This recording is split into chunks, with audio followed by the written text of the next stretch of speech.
nomor selanjutnya nomor 11.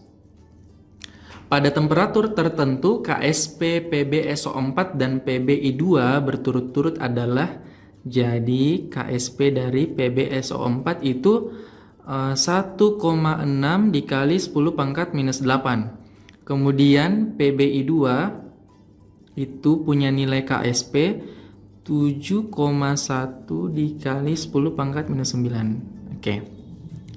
Pada temperatur tersebut titik-titik. Oke, kalau kita lihat opsinya ini ada hubungan dengan kelarutan ya. Nah, KSP pasti berhubungan dengan kelarutan. Nah, untuk PbSO4 kita hitung kelarutannya dulu. Ingat, PbSO4 ini kalau terionisasi kan dapatnya Pb2+ ditambah SO4 2- ya. Nah, ini kita misalkan solubility-nya ya, konsentrasinya S, masing-masing S. Koefisiennya juga 1, berarti KSP-nya sama dengan S kuadrat. Berarti kelarutannya S sama dengan akar dari KSP. KSP-nya itu 1,6 kali 10 pangkat minus 8. Ya, ini kalau kita akarkan, oke, kira-kira dapatnya berapa dikali ya? Oke, ini dapatnya 1,26 kali 10 pangkat minus 4. Oke. Kemudian untuk kelarutan dari PbI2 ya. PbI2 ini kita harus uraikan juga menjadi Pb2+ ditambah ini 2i negatif ya. Oke, ini kita misalkan S, di sini 2S. Berarti KSP-nya sama dengan S dikali 2S pangkat 2 ya. Oke. Berarti KSP-nya sama dengan 4S pangkat 3. Oke, atau S-nya sama dengan akar pangkat 3 dari KSP bagi 4. Gitu ya. Nilai KSP-nya itu untuk PbI2 sama dengan 7,1 kali 10 pangkat min 9. Ini dibagi dengan 4. Ya. Ini kira-kira hasilnya berapa adik-adik ya? Oke. Ini sama dengan 1,21 kali 10 pangkat minus 3 ya. Kakaknya sudah hitung ya. Oke, jadi mudah. Langsung saja ditulis. Nah, kalau kita perhatikan nilai S dari PbI2 ya. Nilai S dari PbI2 itu lebih besar dari nilai S dari PbSO4. Oke? Nah, berarti jawabannya adalah iya, betul sekali. Jawabannya adalah E. Ya, kelarutan dari PbI2 lebih besar dari kelarutan PbSO4. Oke adik-adik, jadi kita lanjut untuk soal nomor 12 ya. Ini kakak sudah gambar strukturnya ya. Bisa juga dilihat di samping. Nah, reaksi antara senyawa di atas dengan CrO3 akan menghasilkan. Ini reaksinya dengan CrO3. Nah, kalau adik-adik misalnya tahu ya, CrO3 ini dia sebagai agen oksidasi, ya, agen pengoksidasi. Jadi, dia mengoksidasi senyawa ini. Nah, kalau kita perhatikan dari struktur ini, ya, terdapat gugus OH. Gugus OH, kemudian ada CH3, ada metil. Ingat kalau misalnya ini perhatikan ya, gugus OH yang di sini dia kan sebagai alkohol primer ya. Alkohol primer, oke. Kemudian di sini itu alkohol sekunder ya. Nah, masih ingat kalau misalnya alkohol primer ya. Alkohol primer itu kalau misalnya kita oksidasi, itu jadinya apa adik-adik kira-kira? Kalau dioksidasi? Iya, jadinya adalah aldehid ya. Jadinya adalah aldehid. Kemudian kalau misalnya alkohol sekunder itu kita oksidasi ya. Itu jadinya iya, keton ya. Jadinya keton. Nah, kalau kita perhatikan di opsinya ya. Ingat aldehid. Aldehid itu seperti ini. C rangkap 2O kemudian H. Kemudian keton itu C rangkap 2O seperti ini. Nah, ini kalau kita ganti jadi aldehid dan keton, berarti jadinya seperti ini. H kemudian C rangkap 2O, yang digambarkan struktur garis ya. Ini struktur garisnya, seperti ini. Kemudian garis lagi, garis lagi, garis lagi. Terus di sini itu jadinya keton ya. Kemudian CH3. Nah, seperti itu. Berarti opsi yang tepat adalah alfa. Oke Oke adik-adik, kita lanjut untuk soal nomor 13 ya. Dari keempat reaksi belum setara berikut yang merupakan reaksi reduksi oksidasi adalah. Nah katanya reaksinya itu belum setara. Oke, tidak apa-apa ya, kita tidak usah setarakan. Jadi untuk menentukan reduksi oksidasi itu sebenarnya tidak harus reaksinya setara ya. Kita bisa langsung tentukan. Nah, untuk menentukan reaksi reduksi oksidasi itu yang paling penting adalah kita harus lihat dari reaksinya yang punya unsur bebas. Unsur bebas itu kan unsur yang berdiri sendiri ya. Contohnya di reaksi 2 itu ada oksigen dan reaksi 4 itu ada oksigen. Jadi ini sebenarnya kita bisa simpulkan reaksi 2 dan 4 itu sudah pasti dia termasuk reaksi reduksi oksidasi. Nah, kalau kita buktikan ya. Ini O2 kan biloxnya 0 ya. Kemudian biloxnya nitrogen di sini itu H itu kan plus 1. Kemudian ada 3 berarti plus 3. Berarti nitrogennya minus 3. Nitrogen di sini itu oksigen minus 2 berarti nitrogennya plus 2. Ya, oksigennya minus 2. Jadi minus 3 ke plus 2 kan meningkat, oksidasi. 0 ke minus 2 itu kan menurun, reduksi ya. Berarti ini termasuk reaksi reduksi oksidasi. Kemudian yang keempat. Yang keempat ini di sini biloxnya 0. Oksigen itu minus 4, berarti S plus 4 ya. Di sini S-nya oksigen minus 6, S-nya plus 6 ya. Berarti plus 4 ke plus 6 itu oksidasi, kemudian 0 ke minus 2 ya. Untuk satu oksigen minus 2 itu mengalami reduksi. Jadi ini juga termasuk reaksi reduksi oksidasi. Nah, coba kita lihat reaksi nomor 3. Reaksi nomor 3 ini hidrogennya di sini plus 1, oksigennya minus 2. Kemudian S-nya itu plus 4 ya, S-nya plus 4. Kita lihat di sini S-nya itu di sini oksigennya minus 6, hidrogennya plus 2, S-nya plus juga plus 4 ya. Jadi ini tidak termasuk reaksi reduksi oksidasi. Jadi jawabannya 2 dan 4. Nah, kalau 2 dan 4 itu kan opsinya Charlie ya. Oke. Jadi jawabannya Charlie. Oke, baik, kita lanjut ke soal nomor 14 ya. Oke. Elektrolisis 100 ml larutan CuSO4 0,1 molar dalam bejana A dan 100 ml larutan AgNO3 dalam bejana B dilakukan seri menggunakan arus tetap 1 ampere pada anoda dan katoda platina. Berarti katodanya inert ya. Oke, pada tiap-tiap katoda terbentuk endapan Cu dan Ag, sementara pada anoda dihasilkan gas O2. Setelah elektrolisis berlangsung 60 detik. Oke, ini lumayan panjang ya prosesnya. Kalau dilihat dari pilihannya ada massa Cu, kemudian jumlah atom. Oke, kita lihat satu persatu ya. Nah, kita ke poin pertama dulu. Katanya massa Cu yang mengendap lebih besar daripada Ag.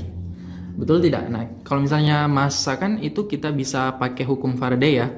Jadi kita hitung massa Cu dulu sama dengan, ingat rumusnya adalah I kali T dibagi 96500 dikali AR per perubahan bilangan oksidasinya. Ya. Oke, arusnya kan 1 ampere. Kemudian waktunya itu 60 detik ya. 96500 dikali ARCU itu 63,5. Kemudian perubahan bilangan oksidasinya itu kan Cu ya, Cu2+. Itu 2. Nah, ini kalau misalnya kita operasikan ya, ini dapatnya 0,0197 gram. Oke. Kemudian kita hitung massanya untuk Ag. Dengan pakai persamaan yang sama ya. Kita langsung substitusi saja. Jadi I-nya itu 1 juga, 1 ampere. Waktunya 60 detik dibagi 96500 dikali AR dari Ag itu 108. Kemudian dibagi dengan perubahan biloxnya yaitu Ag. Ag plus saja ya, berarti perubahan biloxnya 1. Nah, ini kalau kita selesaikan dapatnya 0,0671 gram gitu ya. Nah, kalau kita perhatikan massa Ag itu lebih besar dari massa Cu ya. Massa Ag lebih besar dari Cu, berarti opsi 1 salah. Jadi opsi yang pertama salah ya. Oke. Kemudian kita lihat opsi yang kedua. Jumlah atom Cu yang mengendap sama dengan jumlah atom Ag. Jumlah atom itu sama dengan jumlah partikel ya. Masih ingat kalau misalnya jumlah partikel itu mol kali bilangan Avogadro. Ya. Dalam hal ini kita hitung dulu jumlah partikel dari Cu. Molnya itu kan massa bagi AR-nya ya. Massanya 0,0197 dibagi AR-nya 63,5 dikali bilangan Avogadro, yaitu 6,02 kali 10 pangkat 23. Oke. Ini kalau kita selesaikan dapatnya 1,87 kali 10 pangkat 20 partikel ya, atau atom. Partikel. Oke. Kemudian kita hitung untuk jumlah partikel dari Ag dengan pakai persamaan yang sama. Jadi mol kali bilangan Avogadro-nya. Untuk molnya masanya itu 0,0671 dibagi AR-nya 108 dikali bilangan Avogadro ya, 6,02 kali 10 pangkat 23. Ini hasilnya kita dapat nanti 3,73 kali 10 pangkat 20. Oke, nah kalau kita perhatikan ya, jumlah partikel dari Ag, ini Ag ya, ini Cu, itu lebih besar dari Cu. Ya, Ag itu lebih besar dari Cu. Berarti pernyataan 2 juga salah. Ya, pernyataan 2 juga salah karena dia bilang jumlah atom Cu yang mengendap sama dengan jumlah atom Mg. Berarti kalau misalnya opsi 1, 2 sudah salah ya, opsi 1, 2 salah itu berarti kalau dilihat dari opsinya ya, kan A itu 1, 2, 3 benar ya. Kemudian B itu 1, 3. Kemudian C itu 2, 4. Kemudian delta itu 4 saja. Kemudian E itu benar semua atau salah semua. Ya, benar semua atau salah semua. Nah, ini kan A itu sudah pasti salah ya. B ya, B. Oke, berarti kita sisa cek nomor 4 ya. Kita sisa cek nomor 4 untuk membuktikan ya. Jadi jawabannya itu antara D atau E. Kalau misalnya 4 salah berarti kemungkinan jawabannya E. Kalau misalnya 4 benar berarti jawabannya delta. Oke, kita cek untuk soal opsi nomor 4 ya. Opsi nomor 4. Pilihan nomor 4. Oke. pH larutan dalam bejana A sama dengan pH larutan dalam bejana B. pH larutan. Berarti kalau misalnya pH kita harus buat dulu reaksinya. Nah, reaksi yang pertama itu CuSO4 ya. CuSO4 ini kan terurai menjadi Cu2+ ditambah SO4 2-. Oke. Kemudian AgNO3. Ini Ag+ ditambah NO3-. Untuk yang pertama dulu ini CuSO4 ya. Reaksi di katodanya itu sama dengan kan Cu2+ ya. Berarti logamnya sendiri yang tereduksi, mengalami reduksi. Itu Cu2+ tambah 2 elektron menghasilkan Cu. Kemudian anodanya tadi kan pakai elektroda PT ya, elektroda inert. Berarti kalau elektroda inert yang teroksidasi adalah air. Reaksinya adalah 2H2O menghasilkan 4H+ ditambah oksigen dan 4 elektron. Ini untuk CuSO4. Nah, selanjutnya AgNO3 itu katodanya adalah Ag+ ya. Ag+ ditambah elektron ini menghasilkan Ag. Kemudian anodanya sama seperti CuSO4 tadi karena pakai elektroda PT berarti air yang teroksidasi. 2H2O menghasilkan 4H+ ditambah O2 ditambah 4 elektron. Nah, kalau kita perhatikan jumlah H+ itu di CuSO4 sama dengan jumlah Ag di CuSO4. Berarti pH-nya itu akan sama. Ya, pH-nya itu akan sama. Berarti untuk soal nomor 14 itu pernyataan 4 betul ya? Berarti jawabannya delta. Oke, baik, kita lanjut untuk soal terakhir ya. Ini soal terakhir di paket soal SBMPTN 2017 kode soal 121. Nah, Untuk soal nomor 15 itu soalnya adalah senyawa berikut yang merupakan isomer dari sikloheksil alkohol adalah. Jadi isomer ya. Ingat kalau misalnya isomer itu kan rumus molekulnya sama tetapi struktur atau gus fungsinya itu bisa beda. Ya. Nah, untuk sikloheksil alkohol itu sama dengan sikloheksanol ya. Sikloheksanol, heksa itu kan 6. Siklo berarti segi 6 ya. Kita bisa gambar seperti ini, segi 6. Kemudian ada alkoholnya. Nah, sikloheksil alkohol.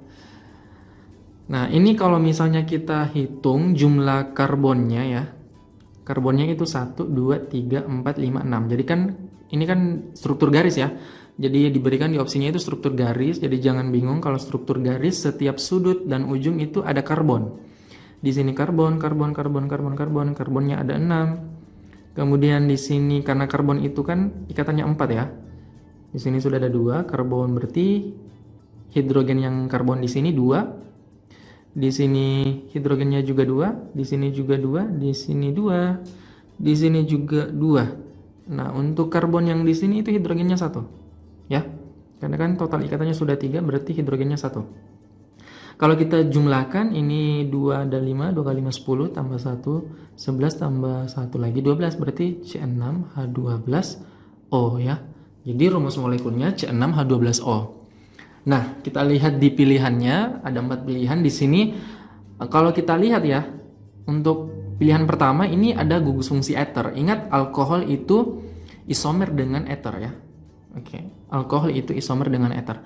Kemudian 2 di sini juga alkohol, 3 alkohol, 4 ether. Jadi ini bisa jadi kemungkinan semua bisa jadi isomer dari sikloheksil alkohol ya. Kita hitung jumlah karbon, hidrogen dan oksigennya supaya ini untuk karbon yang di sini itu hidrogennya 1, di sini 2, di sini 2 juga, 2, 2. Oke, kemudian di sini ada 3 ya hidrogen. 2 kali 4, 8 tambah 1, 9. 9 tambah 3, 12 ya. Hidrogennya 12. Karbonnya juga ada 6, hidrogennya 12. Oksigennya 1. Oke, berarti ini sama. Ya, ini merupakan isomer. Kemudian yang kedua, ini karbonnya 1, 2, 3, 4, 5, 6. Karbonnya juga 6. Hidrogennya di sini ada 2, di sini ada 1. Di sini 1, di sini 2, 2. 1 tambah 1, 2 tambah 1, 3, 5, 7, tambah 3. Oh, di sini ada ya? 2 tambah 1, 3, 4, 5, 6, 7, 8, 9, 10. Oh, 12 juga. H12O. Oke. Kemudian yang ketiga, karbonnya 1, 2, 3, 4, 5, 6. Karbonnya juga ada 6. Hidrogennya di sini 3, di sini 1. 2, 2, 1, 2. 3, 4, 5, 6, 7, 8, 9, 10, 11, 12. Berarti hidrogennya juga 12. Oksigennya 1. Oke, 1, 2, 3 sudah betul ya. Kemudian kita cek yang terakhir, 4. Karbonnya 1, 2, 3, 4, 5, 6. Karbonnya ada 6. Hidrogennya di sini 3, 1, 1, 1.